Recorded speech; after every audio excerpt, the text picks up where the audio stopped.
High, আমি অনু। আশা করছি তোমরা সবাই ভালো আছো। দেখো, চলে এসেছি মেয়ের জন্মদিনের একটা ভিডিও নিয়ে। তো বাঁশ ফেলেছে, প্যান্ডেল করেছে জন্মদিনের দিন, সেদিনকের ভিডিওটা করছিলাম। দেখো, রান্নাবান্না চালু হয়ে গেছে। রান্নাবান্না করছিলাম আর বৌদিরা নিজেরাই বাড়ি থেকে রান্না করছিলাম। লোক ছিল 200 জন, আর বেশি লোক ছিল। সেখানে একা হাতে সব নিজেই করা। আমার নিজে হাতে, ওর বাবা যেহেতু আসেনি, আসতে দেখো যে এই বেলুন, গেটের জন্য বেলুনগুলো সাজাচ্ছিল আমার ভাইকে, ওরা নিজেরা বেলুনগুলো সাজাচ্ছিল।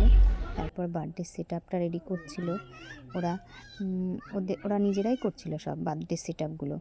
তার মধ্যে রান্নাও কমপ্লিট হয়ে গেছে, এর আরেকটুখানি বাকি আছে। এবার মেয়ের লাঞ্চের টাইম।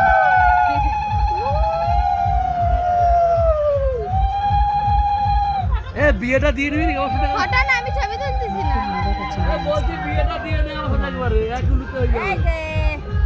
এই যে আরে অত টাকা দিয়ে হবে না, তুমি তো কি পাইছো? বুঝতে পারছি না। এনে এ ভাই, তারপর এই একটা মেয়ের জন্মদিনের কেক কাটার সময়, কিন্তু মেয়ের জন্মদিনে কেক কাটার সময় শরীরটা এত খারাপ ছিল, ওর আগের থেকেই শরীরটা খারাপ ছিল। তারপরে সেদিন আর একটু বেশি হয়েছিল, লোকজন গরমে ওর মানে একটুখানি অন্যরকম অবস্থা হয়ে গেছিলো মেয়ের। তাহলে টাটা, বাই বাই। বার্থডে ব্লগটা কেমন লাগলো জানিও।